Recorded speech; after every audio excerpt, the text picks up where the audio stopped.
Começando mais um episódio do Wiki Metal, episódio 322. Aliás, eu acho, Nando, que eu vou patentear esse meu começando mais um Wiki Metal. Por quê? Porque a Érica agora se meteu a apresentar podcasts e eu tô com medo que ela comece a roubar o meu jargão, né? Ou outras pessoas por aí no mercado. Então acho que eu vou patentear para que seja uma marca registrada minha. Mas enfim, começando aqui mais um episódio do Wiki Metal pra valer. E com 3 grandes álbuns que estão fazendo aniversário nesta semana, dependendo do dia que você está ouvindo o nosso podcast, pode ser que eles já tenham feito aniversário, pode ser que eles estão para fazer, se você está ouvindo também anos depois, também não tem problema. O fato é que nesta semana de 10 de maio, a gente está comemorando 3 grandes álbuns, 2 do Iron Maiden, que a gente vai falar mais pro final do episódio. Eu estou muito curioso para ver as meninas, a Lari, a Gabi, a Nina, o que elas acham desses discos do Iron Maiden, que eu e o Nando acho que a gente sabe de cor, de trás para frente, de frente para trás, tudo que aconteceu, mas estou curioso para ver a nova geração, as opiniões delas. E um disco um pouco mais recente, que daí é mais, inclusive, a praia delas. Vamos começar por ele, pelo disco do Linkin Park, Minutes to Midnight. Bem-vindos a todos. Vou passar a palavra para o Nando Machado, e que já apresenta as meninas também. Olá, Daniel Distler. Olá, meninas, tudo bem? Muito bom. Gastão Moreira, era eu que você ia falar? Tá muito acostumado com o KZG. Né? 92 edições do KZG, se bem que a gente já tá aqui com 300 e quantos episódios do Wiki Metal? 322, a gente tá com 10 anos e pouquinho de podcast. 322 episódios do Wiki Metal. Eu não sei se falar esse número no... É o ordinal, é que chama? É isso? Eu acho que é o ordinal, né? 300º do 22º. 300º, deve ser isso. Bom, Minutes to Midnight.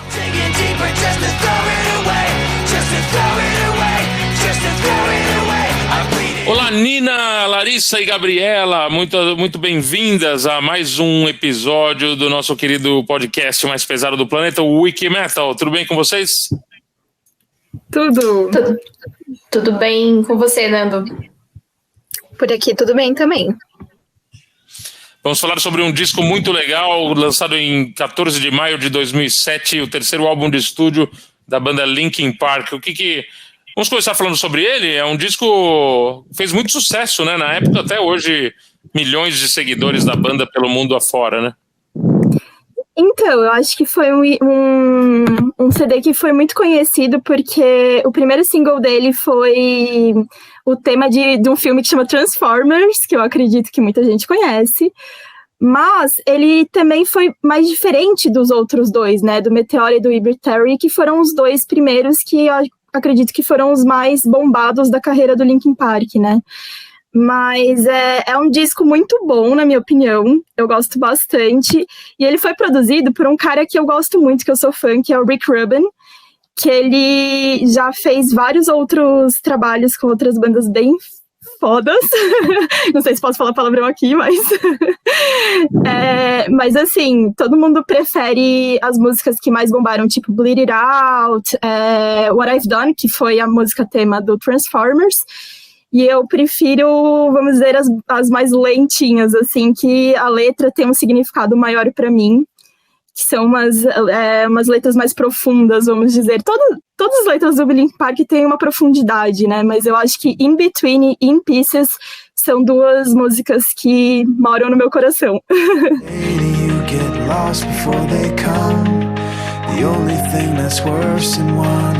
Eu concordo com você, Nina. Eu gosto muito de In Pieces, particularmente falando. Eu acho que o Minutes to Midnight, ele foi um grande marco na carreira do Linkin Park. Eu sinto que ele foi esse marco porque ele é bem sonoricamente diferente do Hybrid Theory e do Meteora, que eles eram mais pauleiros, tipo, mais pesados mesmo. E aí o Minutes to Midnight, ele vem com uma introspecção muito bonita, eu acho.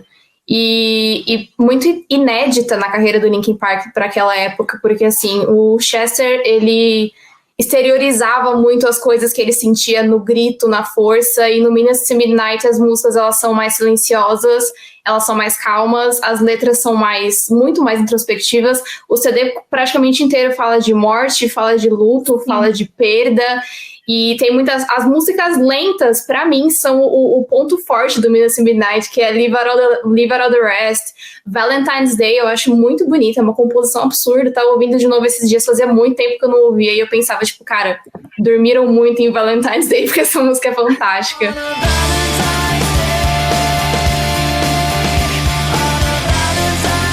E, lógico, tem as músicas de mais peso, assim, tem Given Up, tem...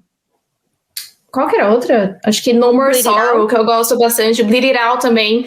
E eu sinto que ele é um álbum mais do Chester do que do Mike, assim, o Mike não ocupou tanto espaço, o Mike é uma pessoa mais enérgica, mas abriu muito espaço pro Chester cantar o que ele tava sentindo, colocar na voz dele o que ele tava sentindo. Eu acho que é um álbum muito bonito de se ouvir. Ele pode não ser tão agradável pros fãs do Linkin Park no começo, que pegaram Harvest Year Meteor, que eu particularmente adoro, mas se você tá naquele seu momento mais recluso, assim, mais quietinho, mais pensando na vida, eu acho ele um álbum muito, muito, muito bonito.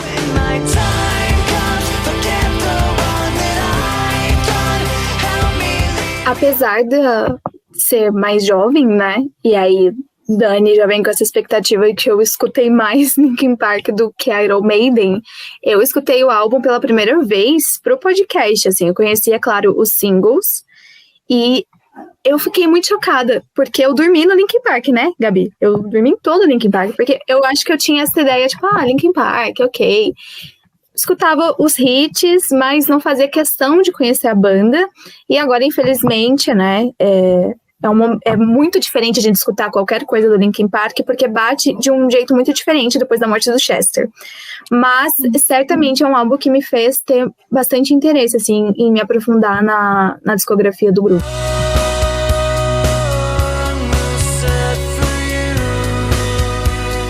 Eu queria comentar uma coisa que é parecida com o que a Larissa falou, que eu também não sou fã do Linkin Park, então conheço, claro, as músicas famosas, tudo, mas não sou fã de carteirinha, de pegar o álbum do começo ao fim e tal, e peguei esse disco para ouvir por conta do podcast, né?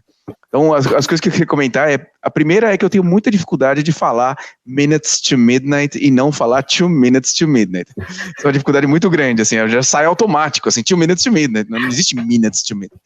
Mas, brincadeiras à parte, a segunda coisa é que eu fiquei surpreendido de como eu gostei desse álbum. Achei muito legal, assim, ouvi ele 3, 4, 5 vezes nesse fim de semana.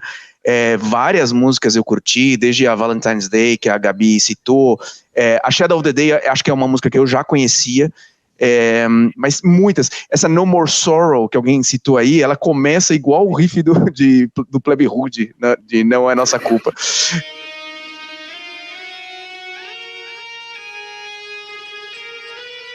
Eu gostei muito de In Pieces. Tem um riff no meio pro final, um riff de guitarra muito, muito legal. Parece também heavy metal mais tradicional, assim, muito bacana.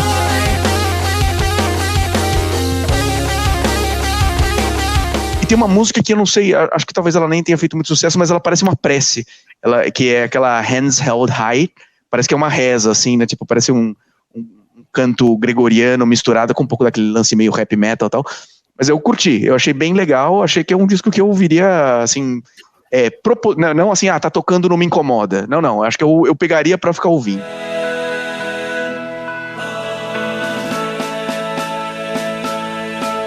Acho que uma característica do Linkin Park é que a banda mistura tudo que é tipo de som, né?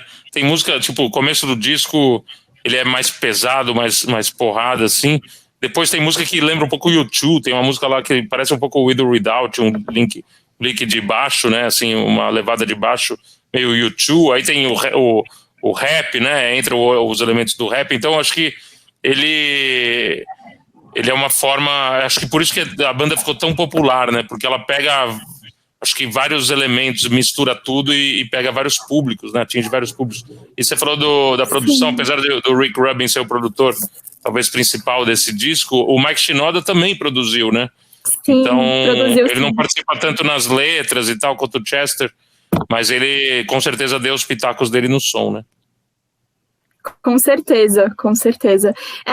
Ele trabalha muito, acho que o Mike Shinoda é um cara que, apesar de ter um produtor principal nos discos do Linkin Park, ele sempre tá coproduzindo, né?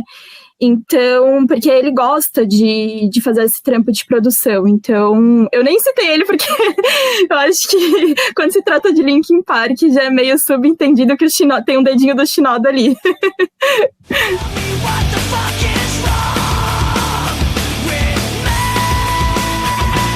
O Mike é incrível, ele faz tudo, velho. Ele é o grande faz tudo do Linkin Park. Ele tá incluído em tudo. As artes das capas dos álbuns, dos encartes, era ele que fazia.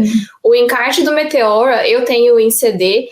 Ele é um encarte tão grosso, com arte dele mesmo, tipo foto de grafite, arte digital, arte rabiscada. Ele é tão grosso que eu não consigo tirar ele da caixinha. Eu tirei uma vez na minha vida e ele rasgou. Porque eu não conseguia fazer isso, sabe? Assim, o Mike ele se dedicava muito, muito, muito ao Linkin Park. E dava pra ver, tipo, no olho dele, falando no passado, né? Mas dava pra ver no olho dele a paixão que ele tinha de estar no palco, de estar fazendo o que ele fazia. Nas músicas dele, o Dani comentou sobre Hands Held High, que é uma música como uma prece. Eu vejo ela ao mesmo tempo que como uma prece, também como uma música de protesto, uma música de revolta, às vezes também, porque ele fala muito, vai soltando as rimas e descontando as frustrações dele, tudo que ele vê de errado no mundo. No show, ele fazia uma pausa, na época do Road to Revolution, ele fazia uma pausa para cantar essa música completamente acústica, ele cantava em silêncio. Não tinha nenhum instrumento no fundo, era só ele, assim, rimando. E era muito bonito de ver. Esse álbum é muito bonito de ver. Só que eu acho que depois dele, quando veio o A Thousand Suns, aí o Linkin Park perdeu um pouco da popularidade com os fãs mais antigos. Assim, eu vejo Minutes to Midnight como o grande sucesso comercial do Linkin Park, porque como a Nina falou, What I've Done estava na trilha sonora de Transformers, então ficou muito popularizado. E ele atingiu esse pico, assim, foi pro top 10, foi parar na MTV, na Mix TV, e aí veio o A Thousand Suns e meio que mudou um pouco. Entrou mais um som mais eletrônico, menos hip hop, menos nu metal e tal, e aí mudou tudo.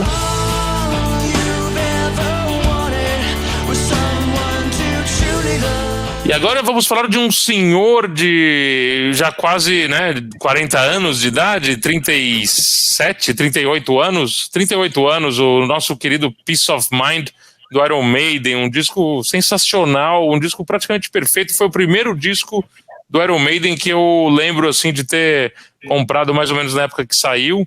E ele deu início a uma turnê também de muito sucesso, né, Dani e meninas? O Peace of Mind é um disco... O começo dele já é incrível, é o primeiro disco da banda com o Nick McBrain, né, o baterista que tá na banda até hoje, e acho que o Steve Harris deve ter falado assim, começa o disco aí com uma virada pra nego já não reclamar de sentir falta do baterista anterior, não, mas que era o Clive sabe Burr, né? Tem uma história muito engraçada sobre isso, Nando, que o Steve falou isso mesmo pra ele. Ele falou assim, como tinha muita dúvida, né? Pô, o Clive Burr era super querido e tal, por questão de saúde ele teve que se afastar, então eles nem, assim, a doença dele nem tinha se manifestado ainda, mas era assim, ele não conseguia fisicamente acompanhar o ritmo daquela maratona de shows que começou um pouco na turnê do The Number, mas e aí eles já estavam vendo que ele não ia ser o cara para aguentar esse tranco, então eles trocaram pelo Nico, e justamente para afastar qualquer dúvida, o Steve falou assim, você vai abrir o disco. E aí o Nico, tem uma entrevista do Nico que ele ficou mega nervoso, que ele ficou 2 semanas sem dormir pensando o que eu vou fazer para abrir. Aí ele fez uma virada mega complexa, assim, sabe, invertendo mão e não sei o quê, e aí ele foi mostrar pro Steve, ele mostrou, o Steve olhou e falou assim, legal, tá muito bacana, mas eu queria uma coisa muito mais simples, uma coisa meio, aí ele fez que começa aí o Where Eagles There. Ele falou, é isso. Aí ele criou a virada em 1 segundo, assim, porque quando o Steve falou assim, não, isso aqui tá muito difícil, eu quero uma coisa mais simples. Aí ele falou assim, eu fiquei 2 semanas sem dormir à toa. Então é bem engraçada essa história, e aí é o começo com Where Eagles There, que é lendário, maravilhoso, assim, sensacional.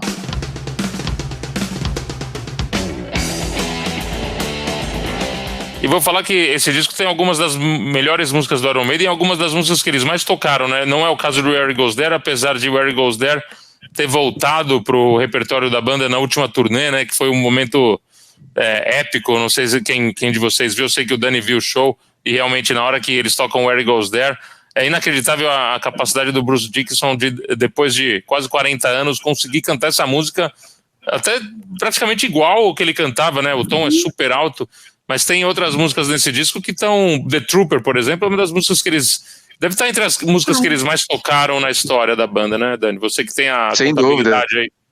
Não, The Trooper tá no top 10, sim. E Revelations também é uma música que eles usaram e abusaram ao longo do tempo. O que foi muito bacana foi a gente ver Flight of Icarus, né? Agora de novo, depois de muito tempo sem eles tocarem. Acho que a última vez que eles tocaram foi na turnê do Live After Death. E agora a gente viu o Bruce com lança-chamas, assim, né? Emulando o que o Ed fez com o Ícaro, o pobre Ícaro, que não foi o Sol que derreteu, né? Foi, na verdade, o Ed do Iron Maiden que derreteu as asas do Ícaro.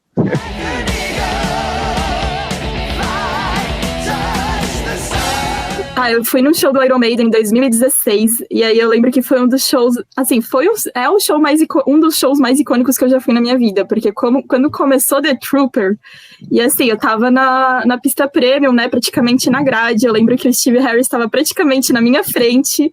Eu acho que, assim, a minha Nina adolescente estava surtando naquela hora, e minha Nina adulta também. Mas eu acho que é muito legal se caracterizarem, ter o Ed no palco. É um show, assim, muito único, e principalmente tem algumas músicas que eu acho que eles fazem questão de personificar. Ai, como é que eu falo isso? Desculpa. Personificar. Isso, obrigada. Para contextualizar mais, e aí tem toda aquela superprodução. Realmente, The Trooper, especificamente para mim, que foi uma das primeiras músicas que eu escutei do Maiden, é uma música assim que fica aqui no coração também.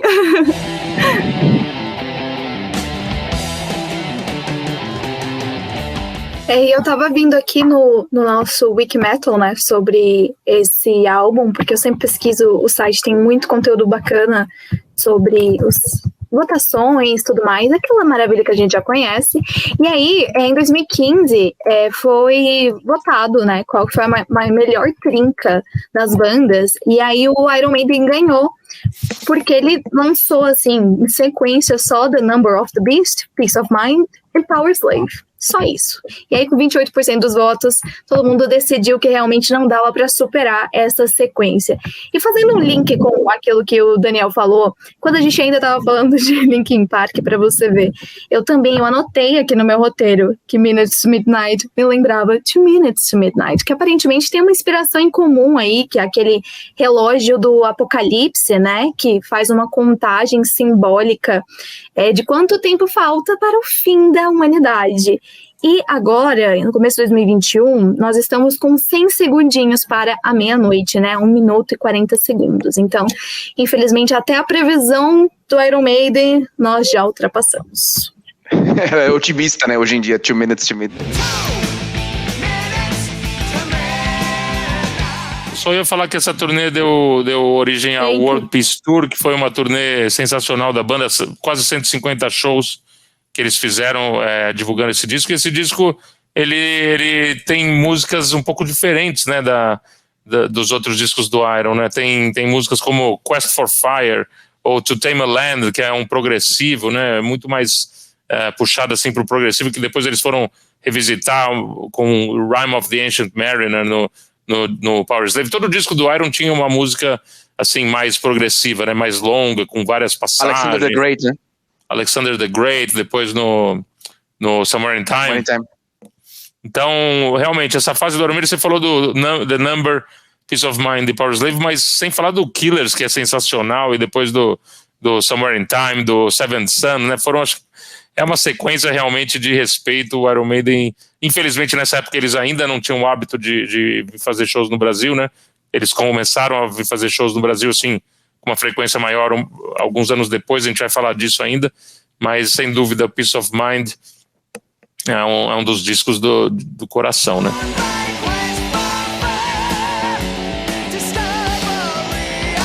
A Lari estava comentando um pouco sobre o conteúdo que a gente tem no Wiki Metal do Iron Maiden, que é muito, a gente produz conteúdo quase diário sobre o Iron Maiden, ainda hoje em dia, sim.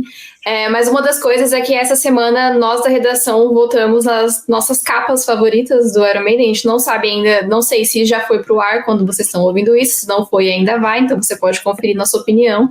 Mas a capa do Peace of Mind é uma das minhas favoritas de longe, assim. Eu não hesitei em dar a nota máxima para ela, porque eu acho que a composição do nome com o Ed ali no manicômio, com o cenário, com as cores ou a falta de cores, pra mim é incrível, é uma das minhas capas favoritas. A do Killers, que o Nando também mencionou, também é uma das minhas favoritas. Vocês vão saber aí se ganhar alguns pontos, fui eu que votei.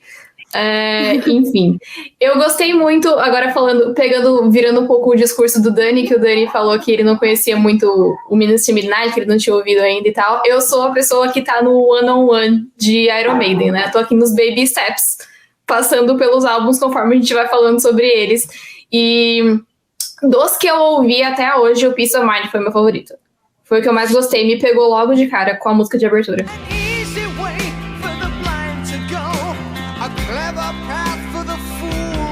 E você falou da arte do disco, acho que foi o primeiro disco do Iron que tem aquela capa gatefold, né? Aquela capa que abre e a gente ficava horas ouvindo o disco e abrindo aquela capa e vendo aquela foto dos caras, né, na mesa de jantar com o cérebro. E a gente falava, nossa, olha os caras do Iron Maiden, meu Deus. Assustadora, será que o cérebro é de verdade? A gente moleque, a gente elucubrava. Mas uma coisa que você falou, Gabi, uma curiosidade que você me lembrou, que você falou assim, gosto muito da capa e como combina com o nome do álbum, Peace of Mind. Ele, justamente quando o Derek Riggs fez o desenho, eles mudaram o nome para Peace of Mind, porque esse disco ele ia chamar Food for Thought. Esse era o nome previsto para o disco, que é um trocadilho com uma expressão inglesa, a penny for your thought, né? E aí quando o Derek Riggs entregou a capa com o Ed preso, né, lobomotizado, né, com corte aqui, eles fizeram outro trocadilho, né, o do Peace of Mind, com peace of mind, de paz de espírito, paz de mente, com pedaço de mente, né? Arrancou um pedaço do cérebro dele, né? E isso foi uma coisa muito, muito legal.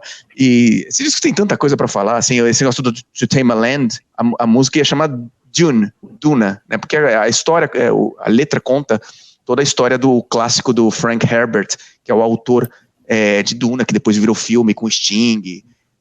Um filme que ficou famoso. E o Steve ia chamar Duna, ele escreveu a música com esse nome, D-U-N-E, Dune, né? E quando eles foram pedir autorização pro Frank Herbert, ele deu uma declaração muito interessante, ele falou assim, não pode usar, aliás eu não gosto de rock, aliás eu não gosto de heavy metal, em particular não gosto do Iron Maiden.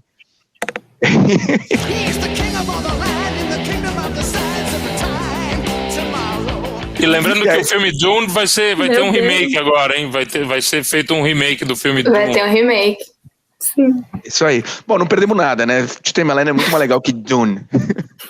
Não, com certeza. Eu queria falar de uma coisa também que o Nando me lembrou, que o Nando falou que vocês ficavam maravilhados olhando para as pessoas olhando pro cérebro do Ed, pensando, meu Deus, os caras do Iron Maiden, meu Deus, eles foram longe demais, caramba, esses satanistas.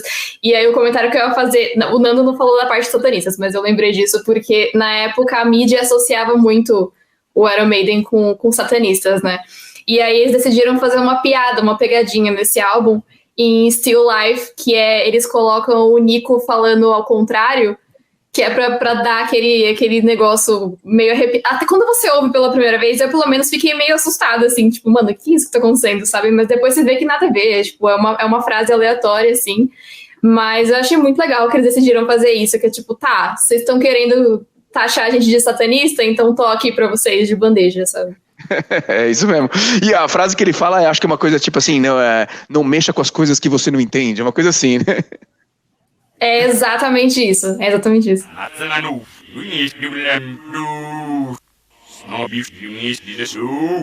Aproveitando que o Nando também, esse bonde aí, o Nando falou da capa do disco, né, do Peace of Mind. Eu acho que, assim, todas as capas do Iron Maiden, a riqueza de detalhes que tem, vale a pena ficar olhando e reolhando, porque cada vez que você olha, você acha alguma coisa nova. tipo do Summer in Time, que o Dani analisou várias vezes, até achou 32 coisas, né? Que talvez você não saiba, tem lá no Wikimetal, no site, essa matéria. Então, assim, a riqueza de detalhes vale a pena você olhar e olhar e olhar e olhar. Essa é uma das matérias mais visitadas do nosso site da história, né? Inclusive, a gente já... É um texto muito legal que o Dani escreveu e muito... observações muito interessantes sobre a capa de quem realmente passava algumas horas do dia só ouvindo o disco e vendo a capa do disco, olhando para a capa do disco. Né? Hashtag saudades dessa época. Agora, só para terminar então essa parte do Iron Maiden, vamos para outra.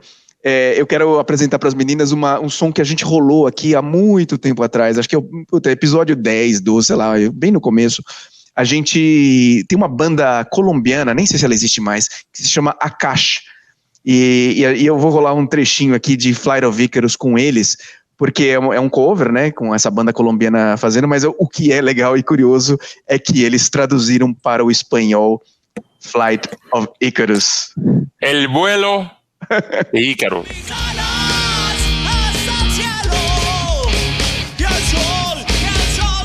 Aproveitando que estamos falando de aniversariantes, vamos falar de um aniversariante do Iron Maiden também, que faz aniversário agora em maio. Ele fez no dia 11 de maio 29 anos, né? Nossa, tô ficando velho, meu. Eu ia falar 19, mas faz 29 anos que o Iron Maiden lançou talvez um dos discos que mais fez sucesso comercialmente, que foi o Fear of the Dark, o último disco do Bruce Dickinson no Iron Maiden, né, pelo menos da primeira fase dele na banda, e um disco que fez muito sucesso no Brasil e que trouxe a banda finalmente ao Brasil pela segunda vez depois da primeira passagem, né, aquela vinda para o Rock in Rio, mas pela primeira vez ele se apresentava em São Paulo, e eu estava lá, lógico, o Daniel também imagino que estava lá, e foi uma noite histórica, o começo de uma história de amor entre o Iron Maiden e a cidade de São Paulo que dura até hoje, né? Nessa sua frase, Nando, você falou tantas coisas que eu queria interromper para contar coisas que até já esqueci todas. Mas vamos lá, por partes. Primeiro, eu vou começar pelo final, que você falou do show, né? Eu já trabalhava, e aquela semana, a semana do show do Iron Maiden, que foi num sábado, hoje é o Allianz, né? Onde antigamente era o Parque Antártica. Essa semana eu trabalhei no Rio de Janeiro. Eu já tinha comprado ingresso com você, com toda a turma do Viper, pra gente assistir junto há muito tempo atrás. E quando calhou de eu estar trabalhando no Rio de Janeiro e eu soube que na sexta-feira à noite o show ia ser lá no Rio e no sábado em São Paulo, eu fui tentar ainda conseguir comprar o ingresso, eu consegui comprar o ingresso, então eu paguei do meu bolso a estadia de sexta para sábado, mudei minha passagem para voltar no sábado de manhã e sexta-noite fui no Maracanãzinho assistir Iron Maiden, turnê do Fear of the Dark, no Maracanãzinho, estádio fechado, né, um ginásio fechado. Acordei de manhã do hotel, peguei o avião junto com os road crew, os roads, comecei a chegar para embarcar, comecei a ver os cabeludos, tudo uniformizado do Iron Maiden, eu falei, eu vou viajar com os caras, não acredito. Não foi, infelizmente, eu viajei com os roads do Iron Maiden, com a equipe técnica, mas não vi ainda, depois eu tive chance de conhecê-los, mas não os conheci. Cheguei, fomos no Parque Antártica assistir depois de novo. Dia seguinte eu sabia o repertório, na época não tinha internet, mas eu sabia o repertório. E todo mundo falava assim, não fala qual que é a próxima, porque era surpresa, ninguém sabia qual que era a ordem das músicas e tal. E eu lembro, Nando, também claramente isso, que quando acabou o show, primeiro, esse show, eu não sei se tem isso em vídeo, mas na época não era assim uma coisa tão... massificada, que os shows são iguais, com as mesmas piadas, com os mesmos figurinos e tal. Cada show era um show, né? E inclusive era normal mudar o repertório de uma noite para outra e tal. E nesse dia, quando acabou o show, veio o bis, sei lá, com 3 músicas. A galera ficou tão ensandecida, gritando para eles voltarem, que eles voltaram, tocaram mais uma. Eles saíram, ficou tão ensandecido, eles voltaram e tocaram mais outra. E o Bruce falava assim, isso que nunca aconteceu. Era um negócio inacreditável como foi esse show de São Paulo. E eu queria achar a imagem disso, porque eu conto essa história e ninguém lembra, ninguém acredita, assim, mas foi isso que aconteceu. E aí, quando acabou acabado, eles não voltaram mais. Eu não queria ir embora de lá, eu queria ficar lá, assim, só pra ficar perto, assim, do Iron Maiden. Eu queria ir embora, e foi muito legal. E agora, mas falando especificamente do disco, do Fear of the Dark, o Nando falou assim, mas além da trinca que a Lari falou no outro bloco, né? Também teve o Killers, também teve o Somewhere in Time, também teve o Seventh Son. Na verdade, teve os 7 discos, né? Os primeiros 7 discos do Iron Maiden, eles são perfeitos. E aí, depois desses 7 discos, teve o No Prayer, que claramente não está no mesmo nível. E depois teve o Fear of the Dark, que era um disco que eu tinha preconceito, assim. Por quê? Porque ele tocava na rádio com Wasting Love, porque ele tinha a música Fear of the Dark, que é muito comercial. Era outro Iron Maiden, era um Iron Maiden visando um pouco mais ser pop, né? E eu falava assim, puta, não é mais o Iron Maiden, apesar de ter ficado louco nesse show e tudo mais. Mas assim, depois, distanciado agora, 30 anos depois, ouvindo o disco, ele é maravilhoso, assim, ele é do nível dos outros, assim. Tipo, as músicas regulares, tem 2, que é The Fugitive e The Apparition, pra mim. São as 2 músicas que são nota 6, 7. 7, As outras são todas notas 10, mesmo as que não viraram single, mesmo as que eles nunca tocaram na vida, tipo Childhood's End é demais, Weekend Warrior é demais, Judas Be My Guide é demais, todas essas são lado B, ninguém conhece, mas são maravilhosas. E os hits então, From Here to Eternity, Be Quick or Be Dead, a música Fear of the Dark, apesar dela ser tão comercial, se for pensar, as 10, top 10, as 10 músicas que o Iron Maiden mais tocou na vida, das 10 músicas, 9 são do Power Slave pra trás. Não entra Somewhere in Time, não entra Seventh Son. Só tem uma música que entra no top 10, que é Fear of the Dark. Então você vê assim a importância desse disco, é icônico. Falei demais, né? É um disco importante para a banda, né? Inclusive ele já mostra ali um começo de parceria do Yannick Gears, né? Porque tem várias músicas que ele ajudou a compor, que ele tinha, na verdade, participado do disco solo do Bruce Dickinson, não é? O Tattooed Millionaire, o primeiro disco solo do Bruce Dickinson, ficou muito próximo da banda, e ele, inclusive, Be Quick of the Dead, é uma música dele com o Bruce Dickinson, ele fez a própria Wasting Love também, é uma música dele com o Bruce Dickinson, e uma curiosidade é que é a primeira capa do Iron Maiden que não foi desenhada pelo Derek Riggs, né? O cara que fez todas as capas do Iron Maiden anteriores, eu acho uma pena, porque o cara realmente era genial no desenho, no traço. Eu acho que depois eles nunca conseguiram ter capas tão legais quanto as dos primeiros discos, né? Não sei se vocês concordam comigo. Eu gosto bastante da capa do Fear of the Dark, mas eu também acho que... tudo bem que eu também gosto bastante da capa de Book of Souls, mas eu acho que realmente as primeiras são as mais icônicas e foram elas que tornaram o Ed o que ele é, né? Assim, essa popularidade, esse símbolo, então...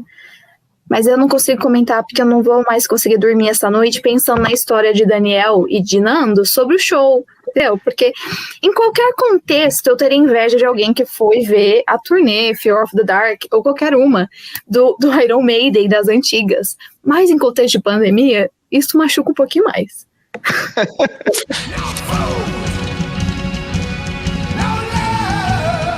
E lembrando também que é o último disco produzido pelo Martin Birch, né, que faleceu recentemente, e realmente esse cara fez uma diferença grande no som do Iron Maiden. Ele produziu do Killers ao Fear of the Dark todos os discos do Iron, né? Outra coisa que eu queria ressaltar, talvez, tem muita gente que não é fã do Iron Maiden, mas conhece Fear of the Dark por causa do famoso coro que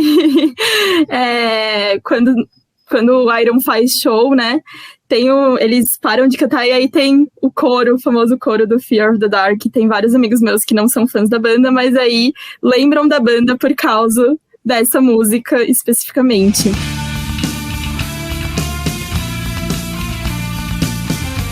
Eu tenho uma história, na verdade não é uma história engraçada, mas quando eu tava aprendendo a falar inglês, eu já gostava da banda, mas especificamente da música Wasting Love. E assim, eu lembro que da primeira vez que eu ouvi essa música, eu pensei, nossa, que som massa, né? Só que eu não sabia cantar a letra direito. Então, toda vez que a música tocava, eu cantava assim, tudo errado. Mas tava lá na empolgação de cantar errado e as pessoas me olhando com uma cara de não entendendo nada. Mas aí eu pensei, quer saber? Tô nem aí. É Iron Maiden e tá tudo certo. Eu acho Fear of the Dark muito boa para aprender inglês. Porque a pronúncia do Bruce é muito boa, tem um vocabulário muito legal. Então, Fear of the Dark pra aprender inglês. Pô, mas ele falando é difícil de entender, meu. Não sei de onde que ele é, Dani, você sabe qual que é Porque na Inglaterra tem muitos sotaques, né? E o sotaque dele, pra mim, é um dos mais difíceis.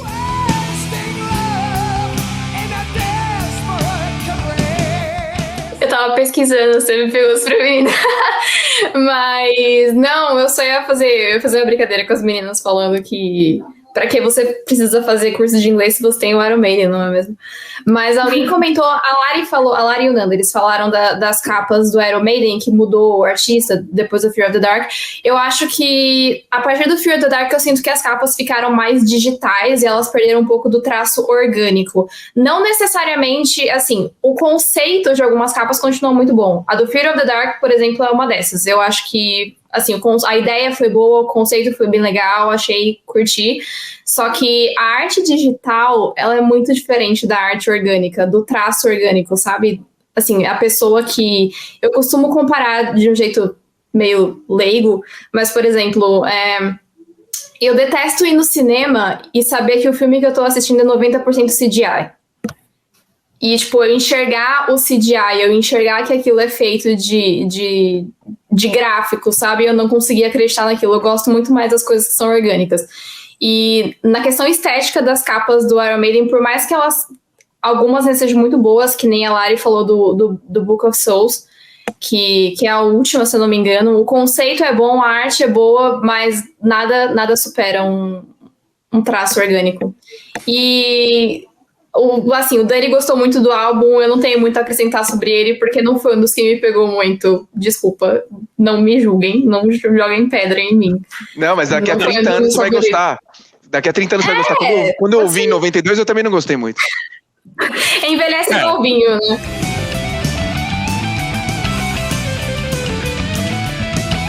Ele não tá entre os 5 melhores do Iron Maiden, né? Na minha opinião, talvez nem entre os, 7 melhores. Mas é um disco cheio de músicas boas. Os 7 primeiros são os 7 melhores, e aí, na minha opinião, né? E aí depois começa a ter os primeiros discos que se não são nota 10. Esse não é um disco nota 10, porque ele tem 2 músicas, na minha opinião, médias. Mas isso não acontecia em outras épocas do Iron Maiden. Todas as músicas são boas de todos os discos, os primeiros 7. E então por isso que chamava atenção. E tem o Wasting Love ter tocado tanto no rádio.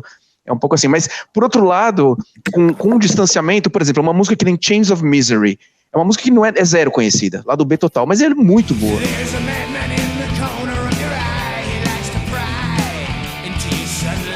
Ela é muito boa. Weekend Warrior, o Nando falou dessa época que o Yannick Gears era o guitarrista do solo, do Tattoo Millionaire, do disco do solo do Bruce. Essa música, ela parece uma música daquele disco. E não foi composta pelo Bruce, ela foi composta pelo Steve Harris e o Yannick Gears. Mas ela tem toda a cara de uma daquelas músicas do Tattoo Millionaire. Então, Fear is the Key é uma outra música maravilhosa e é uma música que fala de AIDS em 92, na época que morreu o Freddie Mercury, por exemplo, que ainda era tabu falar sobre isso.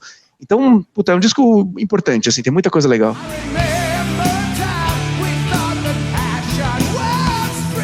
Não, com certeza, e o lance da capa que a Gabi falou é interessante porque eu acho que foi o primeiro disco do Iron que a capa foi feita pro CD, né?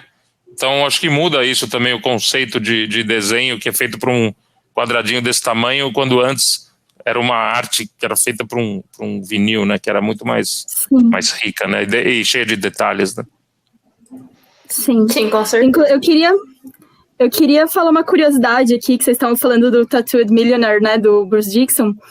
Ele fez aniversário agora no sábado passado. É um disco de 1990 e o Fear of the Dark é 92, então eu acho que essa proximidade entre os dois, né, tipo de data, também foi um dos motivos que talvez aproximou o Yannick Gears.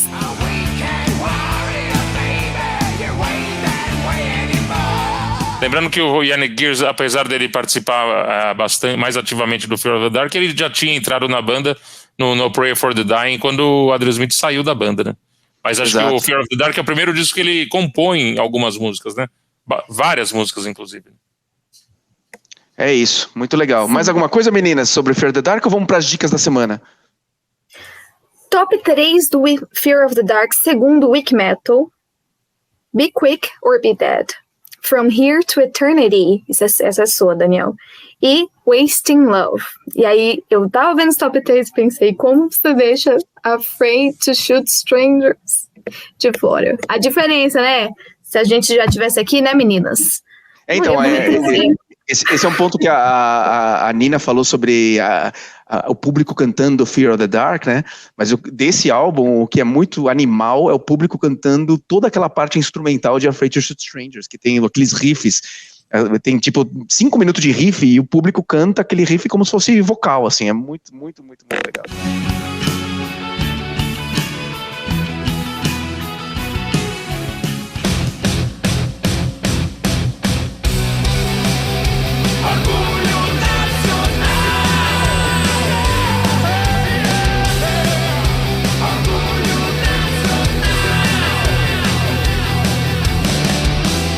A primeira dica da semana é o lançamento do Val Santos, é o, se eu não me engano, o quarto single desse disco novo, do primeiro disco, né, do Val Santos como produtor. Grande Val Santos, tocou bateria e tocou guitarra no Viper, tocou guitarra no Toy Shop. Val Santos está lançando uma versão do clássico do Triumph, do trio canadense Triumph. A música se chama Allied Forces e conta com o Leandro Cassoro no vocal e um baixista mais ou menos desconhecido, que nem vale a pena. Eu acho que você tem bias, né? Você tá puxando a brasa para sua sardinha, mas eu ouvi já o som, a gente vai ouvir um trechinho aqui, Nando, mas ficou demais, meu. Ficou muito legal. Parabéns para você, parabéns pro Val, parabéns pro Leandro. Ficou espetacular. Esse disco do Val vai ser muito bom.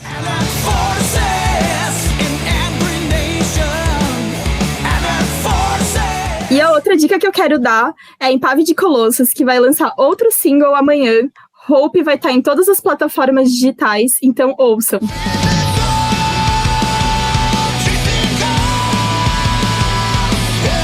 Bom, meninas, acho que a gente passeou bem aí pelo Linkin Park, Midnight, né? Não consigo falar, 2 Minutes to Midnight. Minutes to Midnight, não consigo falar sem o 2. Porque é marca registrada, né? Iron Maiden.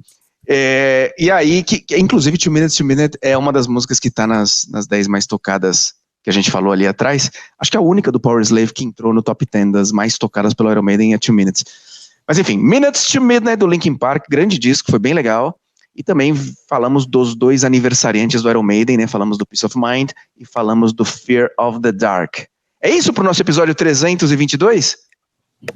É isso. Exatamente, Daniel Ditzler. Meninas, muito bom falar com vocês. Obrigado pela audiência, todo mundo que assistiu, todo mundo que ouviu.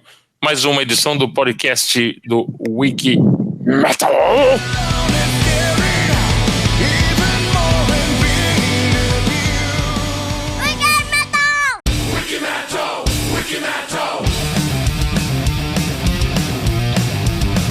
É um álbum que está completando 14 anos, é isso?